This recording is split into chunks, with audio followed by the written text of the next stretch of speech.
We are learning of an elaborate ruse to protect President Trump from an assassination threat by Iran. And here we see, right here, the president boarding the old Air Force One last month to leave the NATO summit in Turkey. Or so we were told. We were led to believe he was getting on the plane, he was going to fly. But minutes after stepping on board the plane, a U.S. official tells CNN the president was secretly moved into this catering truck in a clandestine move to protect him. The catering truck then pulled away from Air Force One and delivered the president to a smaller nearby military plane. That undercover flight delivered him to England, where he arrived just before the Air Force One decoy. Joining us now here in the Situation Room is CNN military analyst Cedric Leighton, a retired Air Force colonel. Colonel, how seriously must the Secret Service have viewed this threat to take such extraordinary measures here? Pamela, it must have been a real serious threat, because when you move the president around, there's obviously a public component to him going from one place to the other. And, there's always the press availability and the pictures that you see of him boarding an airplane or coming down from an airplane. But in this particular case, when they move a president and put him in an airplane that is not normally Air Force One, not normally the president's plane, they clearly thought that something bad could be happening, and they thought the threat was imminent. So that's my take on it, and that's why they would take these extraordinary measures in this case. But yet many of the president's staffers and the media remained aboard the decoy Air Force One as it flew to England. I mean, were they just sitting ducks for this potential threat? Well, we don't know everything, in terms of all the information that they had and the rapidity with which they needed to potentially move him. But in this particular case, it sure looks like the press, White House staffers, the military members on board the plane were potentially sitting ducks in a case like this. So that's something where you definitely have to look at the protective measures for everyone involved here, not just the president. If I was a journalist on that plane, I would not have been happy to find this out after. For sure not. And I'm sure the same is true for the military members as well. Military staff members, so forth. So the deception even included Air Force One retaining its call sign and then the plane actually carrying the president using a common military call sign. How many people do you think were aware of this ruse as the president traveled to England? It's pretty clear that the number that knew about it at the time was very small. And one of the reasons they did that, I think, was to minimize the threat to the president. What they wanted to do was they wanted to make sure that the president could get out of Turkey as safely as possible. And they thought the threat in Turkey itself was probably at a pretty high level because of Iran's threats against the president. And that's the only logical determinant here. Now, it could not just be Iran. It could have been proxy militias, from Iraq that were active in Turkey. All these things are possible sources of this threat. But having said that, it's pretty clear that using a different call sign was a clear indicator that they wanted to not only protect that aircraft, so the threat may not have just been a surface-to-air threat.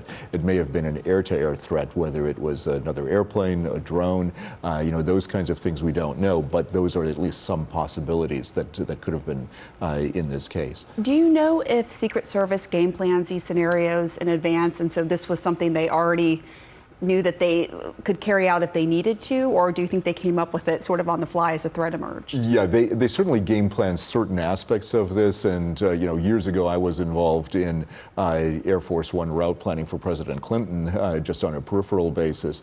But it's pretty clear that Air Force works with the Secret Service. They work with all the intelligence agencies to get a whole threat picture of where the president is going, and if there's any deviation in the president's plan, then they change the intelligence that the president gets and update that intelligence for that purpose. But in this particular case, I think they game plan some of this, but then they're also innovative enough on the Secret Service's side to move him as quickly as possible. And I think that's what happened. And the use of the catering truck is, I think, fairly innovative, and they may have had the help of Turkish intelligence in this case as well, in order to use local facilities in order to make this happen. I mean, these are obviously extraordinary security measures, but it's not the first time that there's been subterfuge with the president movement, right? Yeah, that's true because, for example, in the year 2000, President Clinton was traveling between India and Pakistan, and they actually put him on an unmarked plane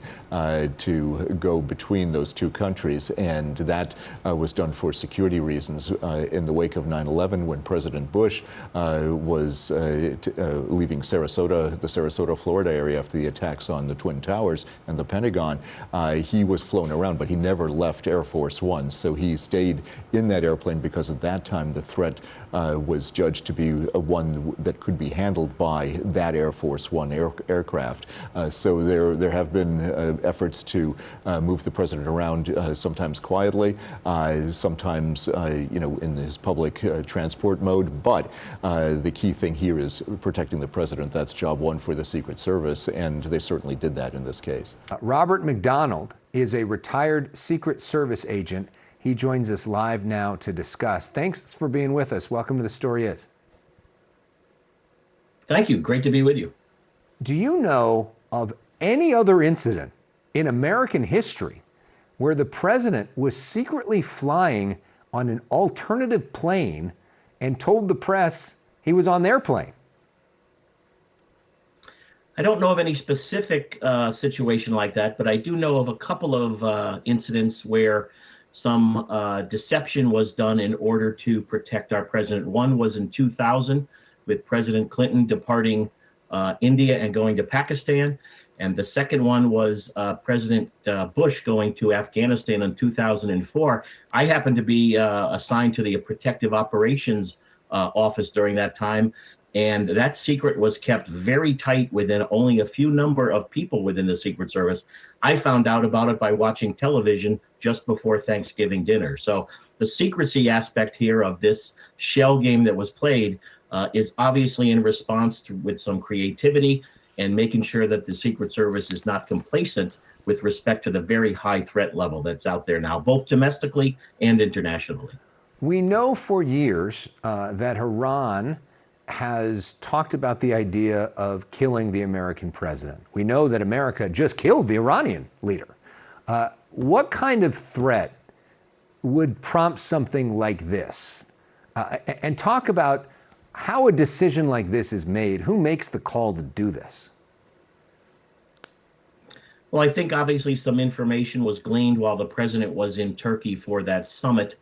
And then the meeting of the minds takes place between the White House staff, the military office assigned to the White House, and the Secret Service. All three of those entities work in concert with each other anytime the president moves anywhere, whether it's in DC, domestically, or internationally. All of those entities work on logistics, security, transportation, communication. It's a traveling roadshow wherever the president goes, and all three of those entities would have been involved with respect to that decision to go into this shell game decision here to get the president to England and then subsequently back to the United States. So right after that flight, President Trump got on the new Air Force One and was flying with the media, did a gaggle talking with them, and they were asked about why they weren't flying on the new plane from Qatar earlier. Here's what he said at the time. You're saying there wasn't a security concern? No. Why would they? Do you know why they had us close our window blinds? That was not usual. Well, yeah, because you're probably on a dangerous flight because of the sleaze bags that we have to deal with. So you think that Iran was possibly thinking targeting? Well, I mean, if they asked you to close your windows, probably they feel that way. They didn't ask me to close mine, but if they did, I would have done it. Were you aware of any credible threat by Iran against Air Force Well, I have One? a threat all the time. I'm number one on their list before you. But if I go, you go, right? But was there a So specific threat today? perhaps someday you want to change professions. Of course, he was not on that plane when he was the number one threat. So if I go, you go was not necessarily a thing. We know that President Trump does not like to show weakness. What do you make of this coming out? This idea of him sort of going in a beverage cart and hiding, and the reaction to that, and sort of where we go from here after this becoming public?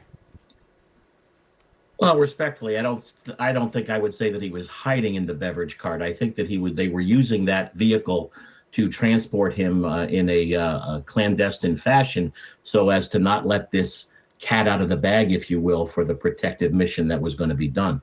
Look, the Secret Service has to be creative. We've had almost 2.5 years now since Butler. We've had a lot of attempts. Secret Service is doing a good job every day, but they've had some issues that they've had to deal with. The optics of some of the things that they've been doing, the complacency that they've been accused of. So look, this, quite frankly, was very creative.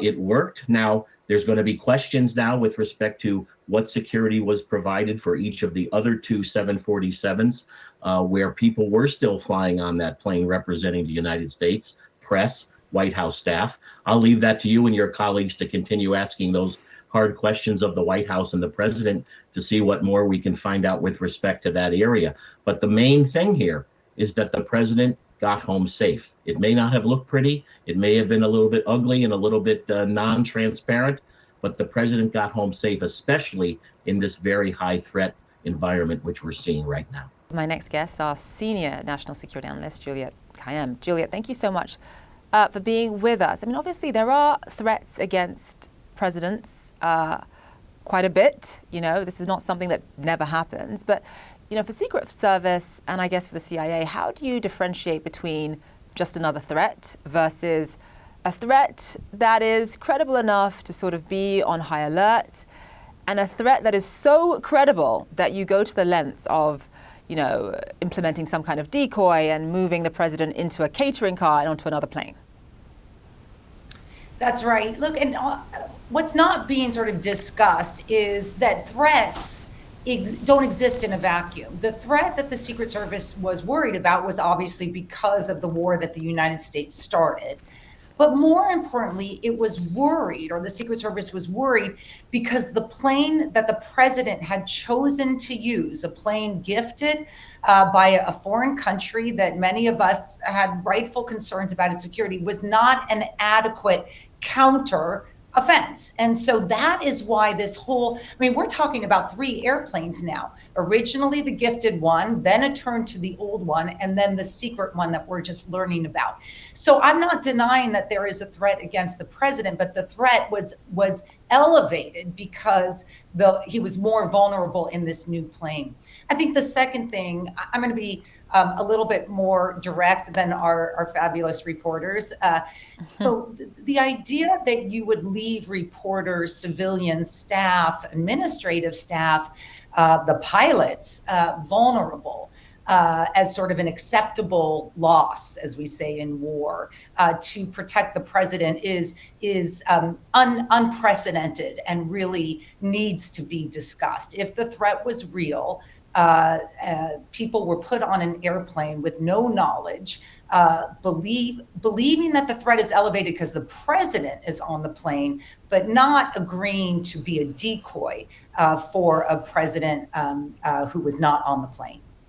You know, this might be an unfair question for me to ask you live on television, just sort of put you on the spot, but then, you know, how should this have been handled? So, for example, there's a credible threat against Air Force One. You can't have the president take that plane. You don't necessarily want the reporters and the staffers and the pilot to be put in any danger. What are you supposed to do? That literally, that might be a bigger discussion, and you might need some time to think about that. The scenario I imagine, I ask myself this, is you basically just buy yourself 4 hours as the president, because he's in Turkey. He wasn't in like on Mars. Turkey is very close to Germany. You can get him on a 3rd plane, as they did.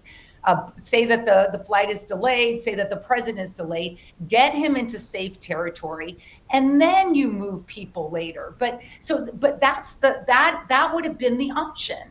And I mean that seriously. I mean, when you're thinking through, do we really want to put reporters, staff, the pilots as a decoy, which is essentially what they're doing, rather than admit that there is a threat 4 hours later, get him out of Turkey to Germany. That's easy. It's an easy flight. And then begin the process of returning him back to the United States, which would have been much easier from the sort of safe haven of Germany or London or Paris. You choose your European capital. So I do think there was a solution. And I think, my concern is that the president and the Secret Service in doing this have really, sort of opened up a Pandora's box and a really sort of, difficult conversation about what they were willing to do to protect a president whose elevated vulnerability was because of the original plane. We cannot forget that. It was his choice to choose a foreign plane, and that's when the Secret Service said, look, he's not safe in this plane, that then led to this story.